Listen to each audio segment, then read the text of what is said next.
একটা হচ্ছে গৌরমণ্ডল আর একটা হচ্ছে নবদ্বীপ ধাম। দুইটি বস্তু আপনারা চিন্তন করবেন। এই গৌরমণ্ডল হলো 84 ক্রোশ বৃন্দাবন ধামকে বলা হয় গৌরমণ্ডল বলা হয়। 84 ক্রোশ বৃন্দাবন ধাম, ঠিক তদ্রূপ গৌর মন্ডল হলো 84 ক্রোশ বৃন্দাবন ধাম। আর সেই গৌর মন্ডলের অন্তর্গত সেটা রয়েছে কি না নবদ্বীপ ধাম। এই নবদ্বীপ ধাম হলো গৌর মন্ডলের একটা হচ্ছে বিশেষ স্থান। যেমন কমল প্রস্ফুটিত হয় আর কমলের অন্তর্গত যে কর্ণিকা, ঠিক তদ্রূপ এই গৌর মন্ডলের বিশেষ এক স্থান হলো এই হলো আমাদের নবদ্বীপ ধাম। এই নবদ্বীপ ধামে বলতে কি বলা হয়? নবদ্বীপের সমাহার বলে এই নবদ্বীপ ধাম। দ্বীপ রয়েছে, কেন দ্বীপ কি করে হলো না, এখানে দেখবেন মানচিত্রে দেখবেন গঙ্গা, যেন গঙ্গা দেবী ভগবতী গঙ্গা এই নবদ্বীপ ধামকে যেন ছেড়ে যেতে চাচ্ছেন না, আঁকা বাঁকা হয়ে চলছেন। দেখবেন মানচিত্র দেখবেন, এই নবদ্বীপের মানচিত্র আপনারা দেখবেন যে গঙ্গা দেবী ভগবতী গঙ্গা দেবী আঁকা বাঁকা হয়ে কখনো এদিক হয়ে কখনো ওদিক হয়ে চলছেন। সেখানে 9টা দ্বীপ আর টাপুকে সেখানে প্রকাশিত করেছেন। এই নবদ্বীপ ধাম হলো কি আমাদের 9টি ভক্তির যে কথা ভাগবতের মধ্যে বলা হয়েছে, শ্রবণং কীর্তনং বিষ্ণু স্মরণং পাদ সেবনং অর্চনং বন্দনং দাস্য সৎকর্ম নিবেদনম। তাহলে কয়টি হলো? শ্রবণ, কীর্তন, স্মরণ, পাদসেবন, অর্চন, বন্দন, দাস্য সক্ষ আত্মনিবেদন। এটি হচ্ছে নববিধা ভক্তির এই পীঠস্থান হলো এই নবদ্বীপ ধাম। আর এই নবদ্বীপ ধামের মূল যে কেন্দ্রবিন্দু হলো অন্তর্দ্বীপ মায়াপুর। কি বললাম? অন্তর্দ্বীপ মায়াপুর। এই আবার একে বলা হচ্ছে নবদ্বীপ ধামকে 8টি পাপড়ি। পাপড়ি বলে তো ওই যে, হ্যাঁ, এই 8টি পাপড়ির দ্বারা এই কমলটি যেন প্রস্ফুটিত রয়েছে। আর তার কর্ণিকার বিন্দু হলো, মধ্যবিন্দু হলো কি অন্তর্দ্বীপ মায়াপুর, যেখানে আমাদের সচিনন্দন গৌর হরির জন্মভূমি বলা হয়েছে। এই গঙ্গার এই দিকে রয়েছে চারটি দ্বীপ, আর ওইদিকে হলো চারটি দ্বীপ। তাহলে ওইদিকে হয়ে যায় 5টি আর এদিকে হয়ে যায় 3টি। কেন? মায়াপুর এসে যাবে এদিকে, আর এদিকে এসে যায় কয়টা? 3টি দ্বীপ এসে যায়। হ্যাঁ, তাহলে 5 আর 3 কত হলো? 5 আর 3 8 হয়ে যায়। হ্যাঁ, আর অন্তরে হিসেবে কতটা থাকলো? মায়াপুর। তাহলে 9টা দ্বীপ হল। হ্যাঁ, 4টি দ্বীপ আর ওইদিকে হলো 5টি দ্বীপ। তাহলে কয়টা হলো? 5 আর 4 9টি দ্বীপ হয়েছে। এই যে আমরা গঙ্গা সুন্দর মহিমা আমরা শ্রবণ করছি, বিশেষ করে যে স্থানে আমরা বসে রয়েছি এই স্থান হলো কোলদ্বীপ বলা। এগুলো হচ্ছে কোলদ্বীপ। কোল মানে বরাহ। এইখানে কোলদ্বীপ বলার একটা বিশেষ তাৎপর্য রয়েছে। এখানে বাসুদেব বিপ্র নামে কোন এক ব্রাহ্মণ, তিনি ওই বরাহদেবের তিনি অর্চন করতেন, সেবন করতেন। হ্যাঁ, এই জন্য আমাদের এখানে রয়েছে বিগ্রহ যে রয়েছে ধামের যে তিনি অধিষ্ঠাত্রী দেবতা। হ্যাঁ, এই বরাহদেব, এখানে লক্ষ্মী বরাহদেব রয়েছেন। আপনারা বিগ্রহ দিকে দর্শন করবেন, ওই কোণের দিকে এই দিকে কি রয়েছে? লক্ষ্মী বরাহদেব।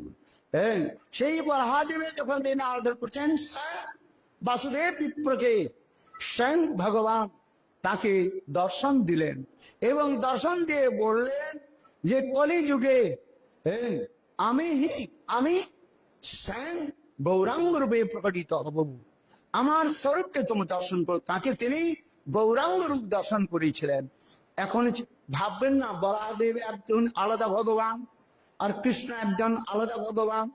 सिद्धांत तत्व भेदी ओपी शास्त्रीय सिद्धांत अनुसार भगवान एक है। भगवान कयजन? एक एक ईश्वर है। তিনি ভক্তের প্রাণ প্রেম মাধুর্য রস মাধুর্য অনুসারে তিনি তার অনেক স্বরূপকে তিনি প্রকাশিত করেন। যে দ্বাদশ রসের ভক্ত রয়েছে, দ্বাদশ রস রয়েছে, দ্বাদশ মানে 12টা রস রয়েছে, সেই দ্বাদশ রসের ভক্তের প্রেম রস আস্বাদন করবার জন্য ভগবান বিভিন্ন রূপে তিনি প্রকাশিত হন। সেই ব্রাহ্মণকে তিনি এই স্বরূপ দর্শন করিয়েছিলেন, সেই চৈতন্য মহাপ্রভু। আবার আমাদের বিশ্বনাথ চক্রবর্তী পাদ সেই বৃন্দাবনে নিধুবাণী সেখানে কথাগুলো রয়েছে। সেখানে স্বয়ং কৃষ্ণ রাধারানীর নিকট অনেক তার অবতারের রূপ দর্শন করাতে করাতে তিনি গৌরাঙ্গ রূপকে তিনি দর্শন করিয়েছিলেন, যেটা স্বপ্ন বিলাস গ্রন্থের মধ্যে শ্রী বিশ্বনাথ চক্রবর্তী বর্ণন করেছেন। এই যে গৌরাঙ্গ স্বরূপ আর তার যে ধাম, অপ্রাকৃত ধাম বলা হয়। কি ধাম বলা হয়? অপ্রাকৃত ধাম। সেই ধামকে বলা হয়, গৌর ধামকে বলা হয় শতদ্বীপ ধাম বলা হয়। গৌর ধাম, শতদ্বীপ ধাম একে বলা হয়েছে। এই বৃন্দাবন ধাম হলেন কি না সম্ভোগময় মিলনাত্মক ধাম বলা হয়। আর গৌর ধামকে বলা হয় বিপ্রলম্ব ধাম বলা হয়।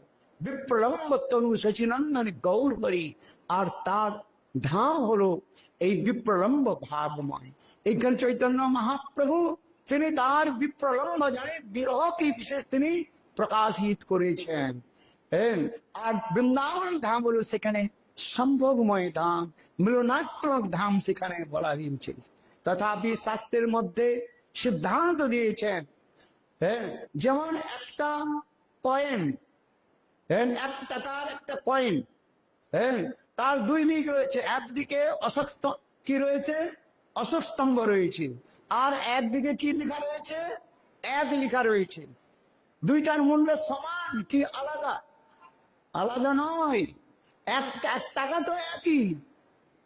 আপনি কাউকে দোকানদারকে 1 টাকা দিলেন, যদি আপনি যেদিকে লেখা আছে সেটা দিলেন, আবার আপনি উল্টো করে অশোক স্তম্ভটা ধরিয়ে দিলেন, এক টাকা তো একই পয়েন্ট। ঠিক তদ্রূপ ভগবানের অপ্রাকৃত দিব্য ধাম, এগুলো আমরা জড়ীয় বিচারের দ্বারা প্রকাশ করতে পারবো না। একটা হচ্ছে কি বিপ্রলম্বময় ধাম, আর একটা হচ্ছে মিলন বা সম্ভোগময় ধাম।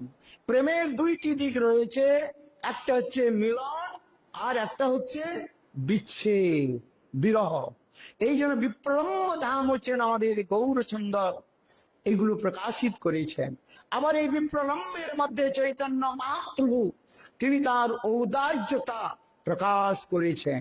এখানে চৈতন্য মহাপ্রভু জানি কৃষ্ণ রাধারানীর ভাব কান্তি নিয়ে তিনি প্রকটিত হয়ে তিনি সবকে কি করেছেন? প্রেম দান করেছেন।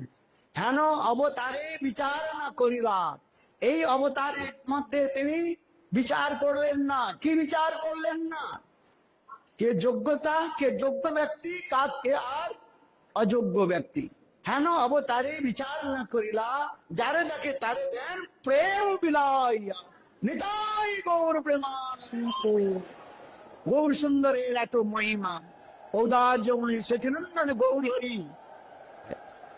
সচিনন্দন গৌর হরি সবকে প্রেম করছেন, প্রেম দিচ্ছেন। এখানে আমাদের গুরুদেব বলছেন যেন সচিনন্দন গৌর হরি তিনি তার যে সর্বোত্তম যে শক্তি রয়েছে, যে শক্তিকে বলা হয় করুণা শক্তি। কি শক্তি বলা হয়? করুণা শক্তি। সেই করুণা শক্তিকে তিনি আদেশ দিলেন, হে করুণা শক্তি, তোমাকে আমি বন্ধন থেকে, সমস্ত প্রকার বন্ধন থেকে মুক্ত করে দিলাম।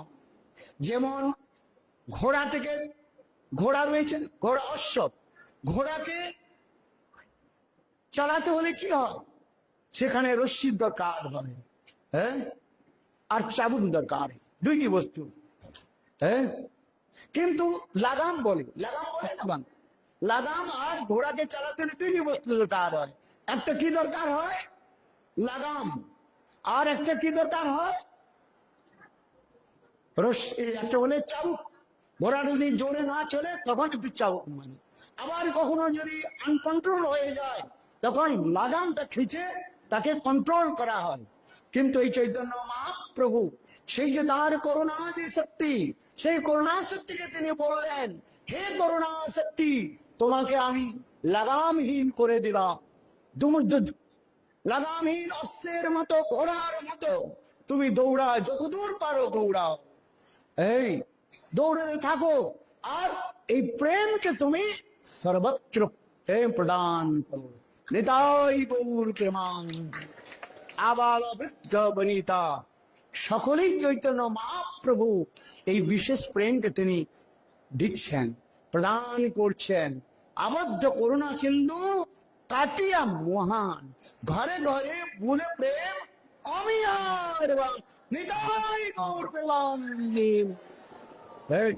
এই নবদ্বীপ ধামে আমরা যে এসেছি, এত সৌভাগ্য অপরাধ পীঠস্থল এই স্থানে আমরা যেখানে বসে আছি, এইখানে যে বেলে সমস্ত তাদের অপরাধ আপনা আপনি দূর হয়ে যাবে। এত সুন্দর নিতাই গৌরাঙ্গ বলে, নাচ রে আমার মন, নাচ রে আমার মন। আমাদের পদকর্তা ভক্তিবিনোদ ঠাকুর তাই বলছেন, রে মন তোমার কিছু বলো না, কি বলো, নিতাই গৌরাঙ্গ বলে নৃত্য করুন। দেখো হৃদয়ের মধ্যে প্রেম উৎপন্ন হবে। কৃষ্ণ নাম করে অপরাধের বিচার, নাম লইলে অপরাধীর না হয় নিকার। গৌর নিত্যানন্দের নাই এসব বিচার, নাম লইলে প্রেম দেন বহে অশ্রুধার। নিতাই গৌর প্রেমানন্দে। सचिनंदन गौर हरि से एक बार नाम लेकर कीर्तन करे, তিনি সাক্ষাৎ রূপে তিনি মহাপ্রভুর কৃপা প্রাপ্ত করবেন। যে মহাপ্রভু নিজেই তার করুণা শক্তিকে আদেশ দিয়েছেন, এই জন্য আপনারা গৌর নিত্যানন্দের নাম গ্রহণ করবেন। আর কালকে প্রাতঃকালে আমরা অন্তর্দ্বীপ মায়াপুরের উদ্দেশ্যে আমরা গমন করব। এইখান থেকে গুরু বৈষ্ণবগণের আনুগত্যে সচিনন্দন গৌর হরিকে তার সুন্দর পালকিতে বসিয়ে কাঁধে নিয়ে হাজার হাজার ভক্ত পিছে পিছে দৌড়তে থাকবেন। বাস্তব রূপে নবদ্বীপ ধাম কাকে বলে আপনারা নিশ্চয়ই অনুভব করবেন। অধিক সময় না নিয়ে, কেননা শৃঙ্খলাকে মেনে চলাটাই হচ্ছে, এটাই হচ্ছে বুদ্ধিমানের কাজ। সময় অতিবাহিত হচ্ছে, এই জন্য আমি এইখানে আমার বক্তব্যকে বিরাম দিচ্ছি। এর মধ্যে আমার ভুল ত্রুটি হলে আপনারা ক্ষমা করবেন। বাঞ্ছা কবিদের কৃপা।